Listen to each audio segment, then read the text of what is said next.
അസ്സലാമു അലൈക്കും വറഹ്മത്തുള്ളാഹി. ഇന്ന് 14 പ്രഭാതം.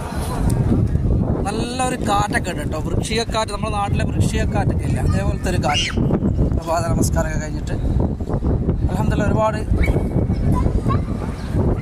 സന്തോഷം. കുറേ ആൾക്കാരൊക്കെ ഇവിടുന്ന് ഇങ്ങനെ അറമ്പിൻ്റെ അടുത്തുനിന്ന് ഇതൊക്കെ കുറേ ആൾ ഇവിടെ ക്യൂ നിന്നിട്ടുണ്ട് കേട്ടോ. ഭക്ഷണത്തിന് വേണ്ടിയിട്ട് ഇങ്ങനെ ഈ ലൈനിൽ ഇങ്ങനെ ആൾക്കാരിങ്ങനെ നിൽക്കുകയാണ് രാവിലത്തെ പ്രഭാത ഭക്ഷണത്തിന് വേണ്ടിയിട്ട്. സാധാരണ ഇവിടെ ഇങ്ങനെ ഈ സൈഡിലായിരിക്കും നിന്നവർ അവർ കഴിഞ്ഞ പ്രാവശ്യമൊക്കെ, പക്ഷേ അത് ഇങ്ങോട്ട് മാറ്റി, ഈ സൈഡിലേക്ക് മാറ്റി. അവിടെ തിരക്കാവുന്നതുകൊണ്ട് ആൾക്കാരൊക്കെ ഇങ്ങനെ നിന്നിട്ടുണ്ട്. അതായത് അല്ലാഹു നല്ലൊരു പ്രഭാതം നിങ്ങളെ കുടുംബങ്ങളിൽ നൽകട്ടെ. സന്തോഷവും സമാധാനവും നിറഞ്ഞ നല്ലൊരു ദിനം നിങ്ങളിൽ അല്ലാഹു ചേർക്കപ്പെടട്ടെ. അസുഖങ്ങൾ കൊണ്ട്, പ്രയാസങ്ങൾ കൊണ്ട്, അങ്ങനെ കുറേ ബുദ്ധിമുട്ടുകൾ അനുഭവിക്കുന്ന കുറേ ആൾക്കാർ, അവരുടെയൊക്കെ ബുദ്ധിമുട്ടുള്ള